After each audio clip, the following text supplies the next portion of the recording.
Dear students, पिछले lecture में हमने बीएससी पार्ट थर्ड के सेकंड पेपर का हमने लेक्चर तैयार किया था। आज के लेक्चर में हम जिसके बारे में बात करेंगे वो बीएससी पार्ट थर्ड के पेपर थर्ड के इम्पॉर्टेंट क्वेश्चंस के बारे में हम बात करेंगे। आई होप कि ये लेक्चर भी आपके लिए बहुत ज़्यादा हेल्पफुल रहेगा। आइए, तो सबसे पहले हमारे जो पेपर थर्ड है उसमें हमें एम्ब्रियोनोलॉजी या फिर डेवलपमेंट बायोलॉजी पढ़नी है। वैसे ये बहुत इजी रहता है, आपने इसके बारे में 11-12 में भी पढ़ा है।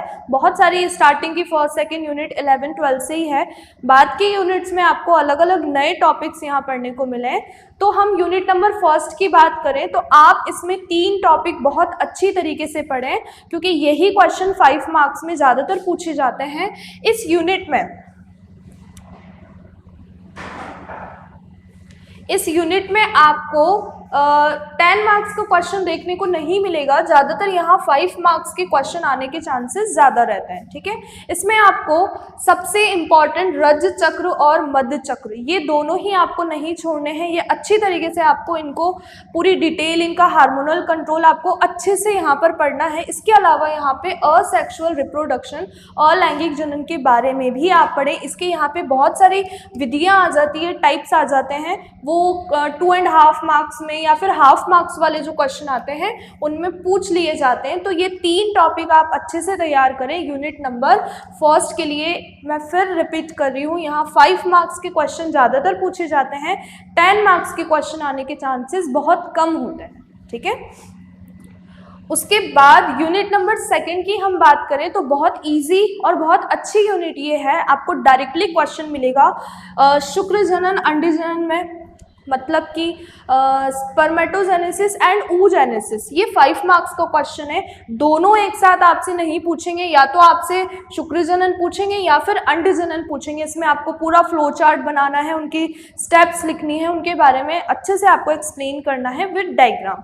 5 मार्क्स में ये क्वेश्चन आएगा। इसके अलावा इम्पॉर्टेंट रहने वाला है आपके लिए शुक्राणु की संरचना, स्ट्रक्चर ऑफ स्पर्म। ये आपको स्पर्मेटोजेनेसिस में भी देखने को मिलती है, लेकिन ये पर्टिकुलर अलग से भी आपसे पूछ लेते हैं।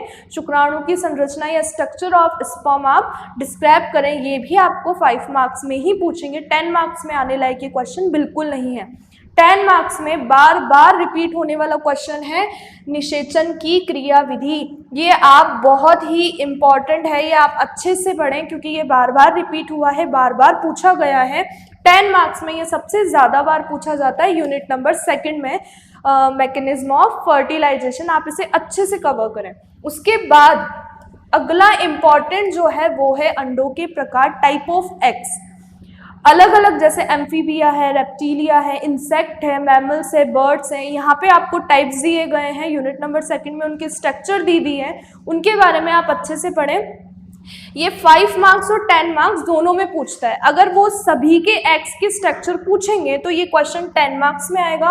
अगर पर्टिकुलर किसी का एग दे दिया, जैसे बर्ड का एग्स दे दिया कि पक्षी के अंडे की संरचना बताओ या स्तनधारी के अंडे की संरचना बताओ, तो ये क्वेश्चन आपके 5 मार्क्स में पूछा जाएगा। लेकिन ये इम्पॉर्टेंट है, इसे आप अच्छे से पढ़ें। इसके अलावा अनिषेक जनन, पार्थेनोजेनेसिस भी इस यूनिट में इम्पॉर्टेंट रहने वाला है, क्योंकि ये भी आपको पूछ सकते हैं। 5 मार्क्स में भी पूछ सकते हैं और 10 मार्क्स में भी पूछ सकते हैं। पार्थेनोजेनेसिस के यहाँ पे टाइप्स भी दिए गए हैं, आप उन्हें अच्छे से कवर करें। तो ये यूनिट नंबर सेकंड का पोर्शन है। इसमें मैं फिर रिपीट कर रही हूँ, आप निषेचन की क्रिया विधि और अंडों के प्रकार बिल्कुल भी न छोड़ें, क्योंकि बहुत ईजी है और एग्जाम में डेफिनेटली आपसे पूछेंगे।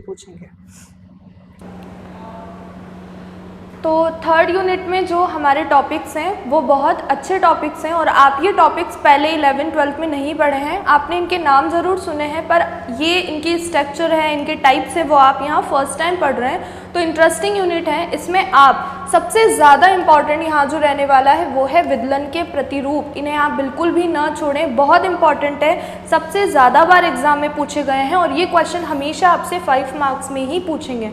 10 मार्क्स में पूछेंगे तो वो इसके साथ में आपको एक अदर क्वेश्चन ज़रूर इसमें ऐड करेंगे। ठीक है, इसके बाद सेम ऐसा ही इम्पॉर्टेंट यहाँ रहने वाला है, वो है संभावी आरेख। आरेख यहाँ पे आएगा। संभावी आरेख फैट मैप, ये ज़रूर आपसे पूछेंगे क्योंकि ये भी 5 मार्क्स में पूछेंगे। इसके अलावा यहाँ पे फैट मैप के साथ में एक क्वेश्चन जुड़कर आता है, या तो आपसे वो बर्ड का फैट मैप पूछेंगे या एम्फीबिया का फैट मैप पूछेंगे, लेकिन पूछेंगे ज़रूर, ये बहुत इंपॉर्टेंट टॉपिक यहाँ पर है। इसके बाद में अगला इम्पॉर्टेंट हमारा है आकारिकी संरचनात्मक गतियाँ, मॉर्फोजेनेटिक मूवमेंट्स। ये भी ज़रूर से आप पढ़ें क्योंकि ये क्वेश्चन 5 मार्क्स और 10 मार्क्स में बहुत सी बार पूछा गया है, इसलिए आप इसे बिल्कुल भी न छोड़ें, ये बहुत अच्छा टॉपिक आपके लिए है।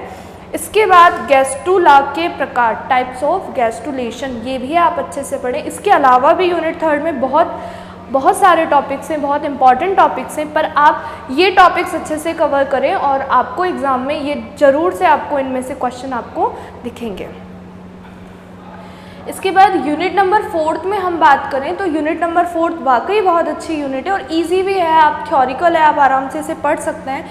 सबसे इम्पॉर्टेंट यूनिट 4 में ये टॉपिक आपको बिल्कुल भी नहीं छोड़ना है, नाम इसका भ्रूणीय प्रेरण। आप इसे ज़रूर से पढ़ें क्योंकि ये आपको 5 मार्क्स और 10 मार्क्स में ज़रूर से देखने को मिलेगा। यहाँ इसकी बहुत सारी विधियाँ हैं, प्रयोग हैं, उनको आप अच्छे से पढ़ें क्योंकि ये डेफिनेटली एग्ज़ाम में इससे रिलेटेड क्वेश्चन आएगा। इसके अलावा यहाँ इंपॉर्टेंट जो है वो है रीजनरेशन, पुनरुद्भवन, इसके भी आपको यहाँ प्रकार देखने को मिलेंगे। ये इंपॉर्टेंट टॉपिक है, ये आपको 5 मार्क्स 10 मार्क्स में पूछेंगे। इसके अलावा इम्पॉर्टेंट है यहाँ पर अंग जनन, ऑर्गेनोजेनेसिस, ये भी इम्पॉर्टेंट है, ये आपको 2.5 मार्क्स में पूछ सकते हैं। जो टिप्पणी वाले क्वेश्चन आते हैं उनमें आने के चांसेस होते हैं अंग जनन के। सेम ऐसे ही टिप्पणी वाला क्वेश्चन एक होता है जीर्णता, एजिंग, ये भी आपसे ज़रूर पूछेंगे। ये देखो 2.5 मार्क्स का है, यानी ये दोनों टॉपिक जो है वो हमारे टिप्पणी वाले जो क्वेश्चन आते हैं उनसे रिलेटेड है। इसके अलावा ये न्यूरोला फॉर्मेशन पढ़ा होगा आपने, मोरूला, ब्लास्टुला, गैस्टुला, उसके बाद में न्यूरोला फॉर्मेशन होता है। ये भी बहुत सी बार एग्जाम में पूछा गया है 5 मार्क्स के क्वेश्चन में, इसलिए आप इसे अच्छे से पढ़ें। यहाँ इंपॉर्टेंट जो है वो भ्रूणीय प्रेरण और न्यूरोला फॉर्मेशन ज़रूर से पढ़ें क्योंकि ये बहुत सी बार एग्जाम में रिपीट हुए हैं। इसके बाद 10 मार्क्स में ये क्वेश्चन पूछा गया था सेक्स डिटर्मिनेशन, लिंग निर्धारण। एक लिंग निर्धारण हम गुणसूत्र के आधार पर पढ़ते थे कि फीमेल्स में XX गुणसूत्र है, मेल में XY है, लेकिन यहाँ पर भी सेक्स डिटर्मिनेशन आपको शो करना है और ये बहुत इजी टॉपिक है और इम्पॉर्टेंट टॉपिक है। 10 मार्क्स का क्वेश्चन यहाँ से बनता है, इसलिए आप इसे अच्छे से पढ़ें। तो यूनिट नंबर 4 में सबसे इम्पॉर्टेंट रहने वाला है भ्रूणीय प्रेरण, उसके बाद न्यूरोला फॉर्मेशन एंड सेक्स डिटर्मिनेशन। आप अच्छी तरीके से इन टॉपिक्स को अच्छे तरीके से कवर करें। इसके बाद यूनिट नंबर 5 की बात करें तो यहाँ मोस्ट इम्पॉर्टेंट टॉपिक जो रहने वाला है वो है मेंढक में कायांतरण, मेटामॉर्फोसिस इन फ्रॉग। सबसे ज़्यादा बार यूनिट नंबर 5 में अगर कोई क्वेश्चन रिपीट हुआ है तो वो यही है और ये 5 मार्क्स और 10 मार्क्स में आपसे पूछेंगे।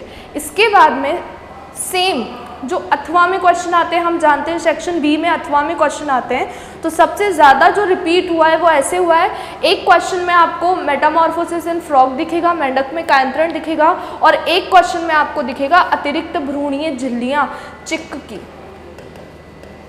चिक मतलब चूजे की अतिरिक्त भ्रूणीय झिल्लियाँ आपको यहाँ देखने को मिलेगी। ये दोनों ही क्वेश्चन अथवा में आते हैं, ज़रूर से आते हैं, इसलिए इन्हें ज़रूर से ही पढ़ के जाएं क्योंकि ये आएंगे, इस साल भी आएंगे। ये आपको 5 मार्क्स में क्वेश्चन मिलेंगे और अतिरिक्त भ्रूणीय झिल्ली वाला क्वेश्चन तो डेफिनेटली मिलेगा, ठीक है। इसके अलावा टाइप्स ऑफ प्लेसेंटा, ये बिल्कुल भी नहीं छोड़ें क्योंकि ये आपके 10 मार्क्स के क्वेश्चन में आपको देखने को मिल सकता है। और ये टाइप्स ऑफ प्लेसेंटा अलग अलग बेसिस पे हमने देखे थे, ये हमारे सेकेंड ईयर में भी था ये क्वेश्चन, लेकिन थोड़ा सा ऐड होकर यहाँ पर ये थोड़ा बड़ा हो गया है, इसलिए इसे अच्छे से पढ़ें। उसके बाद में डेवलपमेंटल स्टेजेस ऑफ चिक एम्ब्रियो, ये 5 नंबर के क्वेश्चन में आने के चांसेस होते हैं। आपने पढ़ा होगा चिक्स की अलग अलग डेवलपमेंटल स्टेज होती है, 42 हावर्स की होती है, 36 हावर की होती है, 72 हावर की होती है, वो यहाँ पे आने के चांसेस हैं। लेकिन सबसे इम्पॉर्टेंट जो यूनिट 5 में वो मेटामॉर्फोसिस है, चिक की अतिरिक्त भ्रूणीय झिल्लियाँ हैं और प्लेसेंटा की टाइप्स हैं। इन्हें आप अच्छी तरीके से कवर करें तो आपके एग्ज़ाम में बहुत सी हेल्प मिलेगी आपको, और अच्छे से इसको पढ़ना है। ओके, तो थैंक यू। आई होप कि ये लेक्चर भी आपके लिए बहुत हेल्पफुल रहेगा।